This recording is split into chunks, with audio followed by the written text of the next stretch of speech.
আপু, আপনি কি পরকালে বিশ্বাস করেন? করলে আপনার লাইফস্টাইল বলছে কি? থাক, এটা আমরা না পড়ি। না, আমি পরকালে একদমই বিশ্বাস করি না। আমি আসলে যেটা দেখি না বা যেটা দেখি না আসলে ওটা আসলে কখনো বিশ্বাস করি না। খুবই ওয়েট। আপনি কি লিখছেন এটা?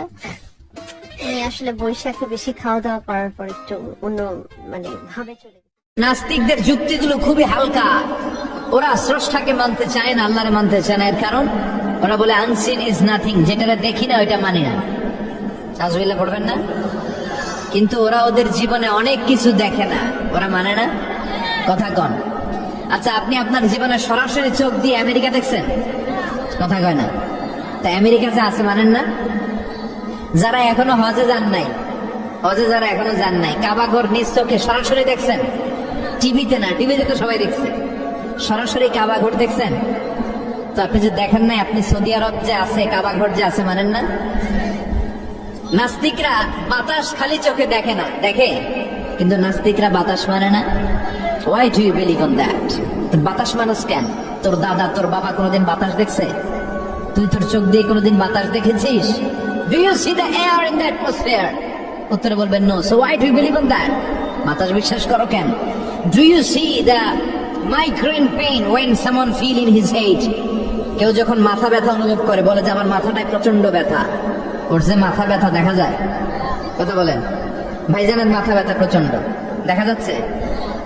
মাথা ব্যথা থাকলেও মাথার অবস্থা যায়, না থাকলেও এটা দেখা যায় না। So why do you believe on that? মাথা ব্যথা দেখা যায় না তো বিশ্বাস করস কেন? এগুলো কপাল পড়া, এগুলো হচ্ছে নাম্বার 1 হাদারা মুল্লুক্কা পাঠা। এদের দলিলগুলো একেবারে নড়বড়ে।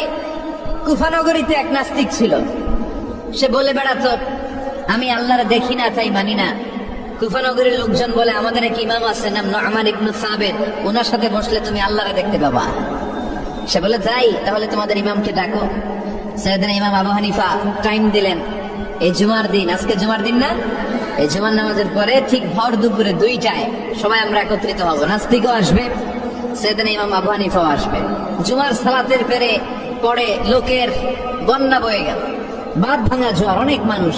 নাস্তিক এসেছে, লক্ষ লক্ষ লোক এসেছে, আসে নাই ইমাম আবু হানিফা। আসে না আধা ঘন্টা, 1 ঘন্টা, 2 ঘন্টা পরে আসছে। নাস্তিক বলে এই তোমাদের ইমাম, যার কোনো সময়ের জ্ঞানী নাই, এর সাথে কিসের তর্ক? সাইয়েদনা ইমাম আবু হানিফা বলে ইনদি উযর, আমার ওযর আছে। কি ওযর? সাইয়েদনা ইমাম আবু হানিফা বলেন আমি ঘর থেকে বের হয়ে আসার পথে একটা নদী পার হয়ে আসতে হয়। আজকে এসে দেখি নদীর মধ্যে কোনো মানুষ টানুষ নাই, নৌকা নাই, মাঝি নাই, কিচ্ছু নাই। তো হঠাৎ দেখলাম পাশে বিশাল বড় একটা গাছ। এই গাছটা এমনি এমনি 2 ভাগ হয়ে গেল। হঠাৎ গাছ থেকে এমনি এমনি লম্বা তক্তা হয়ে গেল, এমনি এমনি তক্তাগুলো জোড়া লেগে নৌকা হয়ে গেল। আর নৌকা আমার সামনে আসলো, মাঝি ছাড়া, লগি বৈঠা ছাড়া। আমি নৌকায় যেয়ে বসলাম, নৌকাটা আমার নিয়ে টান দিয়ে সাঁ করে ওপার নিয়ে গেল। তো এই যে এই কাজগুলোর প্রসেসিং গুলো হতে আমার 2 ঘন্টা সময় লেগেছে। নাস্তিক কয় তবে ইমাম গাঞ্জা খাইছে, মাথার তার ছিঁড়া গেছে। নাহলে কোন সুস্থ মানুষ কথা বলতে পারে?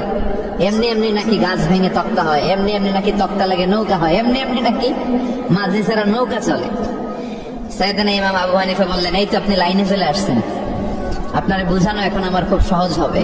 এমনি এমনি গাছ কাটে না করাত ছাড়া, এমনি এমনি তক্তা জোড়া লাগে না, নৌকা হয় না মিস্ত্রি ছাড়া, এমনি এমনি নৌকা চড়ে না মাঝি ছাড়া। তাহলে এত বিশাল বড় আকাশটা কেমন করে এমনি এমনি হলো? জমিনটা কেমন করে এমনি এমনি হলো?